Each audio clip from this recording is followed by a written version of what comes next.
Dr. Evelyn Reed was a woman who conquered nature with data.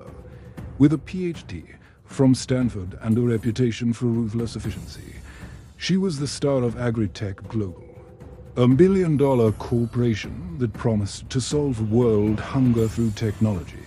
Her religion was the spreadsheet, her gods were GMOs, and her gospel was data. Her new project, the Ifugao rice terraces in the Philippines, a UNESCO World Heritage Site. Yes, but to Evelyn, it was a case study in failure. It's a living museum, she'd said in her funding pitch, a perfect example of 2,000 years of inefficiency. The farmers there, they still use ancestral methods. They plant by the moon. It's superstition. Their yields are a fraction of what they could be. Her plan was simple. She had a new miracle rice. At D12, it was a GMO crop engineered to grow 50% faster, 30% larger, and it was backed by $1 million grant. She would go to Ifugao, set up a demo farm, and prove to the primitive locals that her science was superior. She would, in her words, drag them into the 21st century. On her first day, she held a town hall. The local farmers, in their traditional attire, listened patiently. Evelyn stood in her crisp, white lab coat, a PowerPoint presentation glowing behind her. Our data shows, she said, her voice sharp and confident, that your methods are failing. Your soil is tired. Your yields are low. We are here to give you the future. An old, wrinkled man stood up from the back. This was Mang Lando, the unofficial Mambaki or elder of the village. His family had farmed the same terrace for 30 generations. Doctor, he said, his voice quiet but clear, we thank you for coming. But our terraces are not tired. They are resting.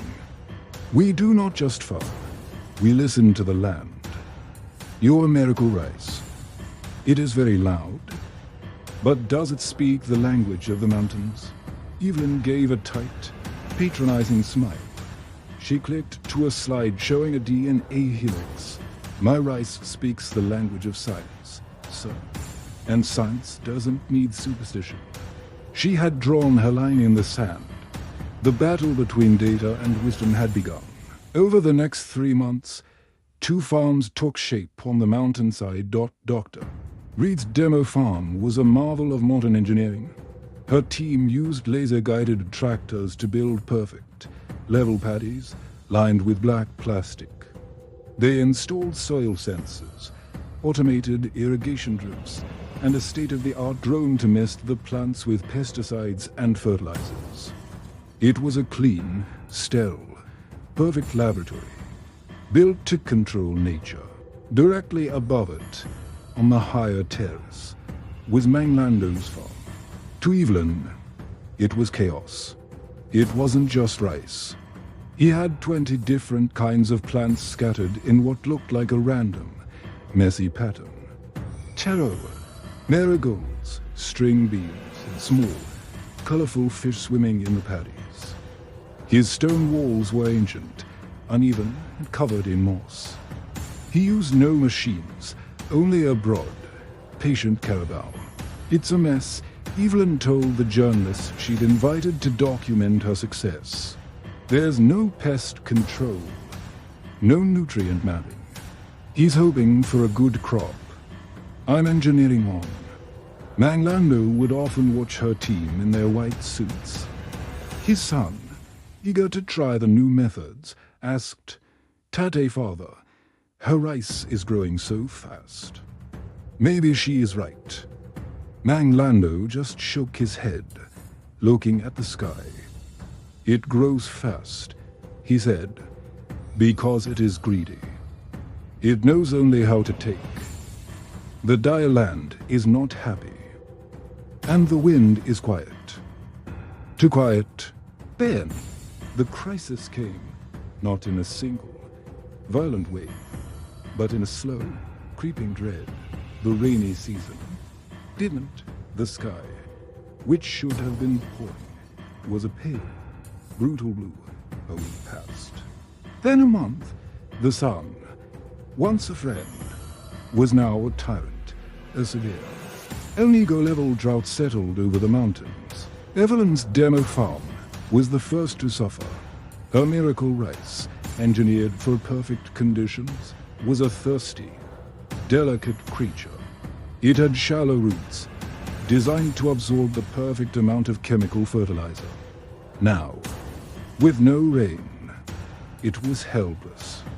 Her high-tech automated irrigation pumps whined, trying to suck water from dry streams. More water. Evelyn commanded a team. Pull it from the deep wells if you have to. But the mountain streams had slowed to a trickle. The land was drying up. Her perfect, plastic-lined paddies, which were so efficient at keeping water in, were now baking the roots like a convection urn. And then, the second plague arrived. The weakened, stressed-out GMO plants, standing alone in their sterile monoculture field, sent out a signal. A swarm of cooler sap pests, brown and black, descended. They were resistant to the standard pesticides. The drones buzzed overhead, spraying new, more toxic chemicals, but the pests feasted. Evelyn visited her farm a week later. She walked into a graveyard. The entire crop, her $1 million, data-driven miracle, was gone. It was a brown, withered, insect-eaten husk. Her team was defeated. Her investors were calling. The journalist was writing a very different story than the one she'd planned. She stood there, her mind, which had always been so sharp and clear, now just a blank, white noise of failure. Her science had failed. Her son found her. Doctor, he said, his voice full of fear, You should come see this. She was so numb, she could barely walk. She stumbled up the ancient, mossy stone steps to Mang Lando's terrace, expecting to see the same devastation, to at least have the grim satisfaction of being right about the region's failure. Instead, she walked into a miracle. She didn't just find green, she found an oasis. It was thriving. The air was cooler. The ground was damp. His rice stalks were heavy with grain. His taro plants were lush. The bees were buzzing. The fish were swimming. In the middle of a catastrophic drought, Mang Lando's primitive museum was the only living thing for miles. She found him sitting on a rock, weaving a basket, as if nothing had happened. How? Was the only word she could whisper, her voice breaking. How is this? How? Mang Lando looked up, his eyes kind. Not triumphant, just kind. He stood up. Let me show you, Doctor. He didn't point to the sky. He pointed to the ground. You looked up, at the data, at the satellites. You should have looked down. He walked her to his ancient, uneven stone walls. These stones, he said, are not just a wall.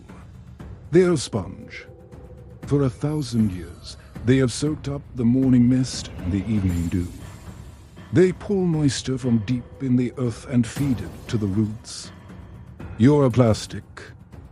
It rejects the mountain. My stone, it is the mountain. He knelt by the chaotic plants. You called my farm a mess, but it is a family. He pointed to the legumes. This one feeds the soil with nitrogen. This marigold, its smell. The cooler sap hate it. It is our god. Your super rice was alone. It had no family. So when the pests came, it had no one to protect it. He led her to his small, terraced paddies. And my rice. I do not grow one rice, Doctor. I grow 20 kinds. He pulled the stalks. This one, it is for the dry season. It has deep roots. It is not heavy with grain, but it survives. This one, it is for the shade. This one, for the wet soil. Your rice was strong, but it knew only one way to live. My rice knows how to adapt. Evelyn finally understood. This wasn't a farm. It was a 2,000-year-old, super-engineered, fully integrated, sustainable ecosystem. It wasn't primitive. It was profoundly, impossibly sophisticated. It was a technology of patience, not power. She stood there, this brilliant, data-driven scientist, and she felt like a child. All her PhDs, her patents, her venture capital. And she had been beaten by a flower, a fish, and an old stone wall. She looked at Mang Lando, and her eyes, for the first time, were not sharp with data, but soft with tears. I was arrogant, she said, the words tasting like ash. I came here to teach, but I know nothing. She looked at her dead, brown farm below, then at his living, green oasis above. Mang Lando, she said, her voice breaking. Will you teach me? Will you teach me how to listen? Mang Lando was silent for a long moment. He looked at the mountains, his home. Then he smiled, a warm, patient smile. He walked over to a small shed and came back. He didn't say a word. He just handed her a small, traditional, hand-carved trowel. We will learn together, he said. The land has much to teach, and she has been waiting for you to be quiet.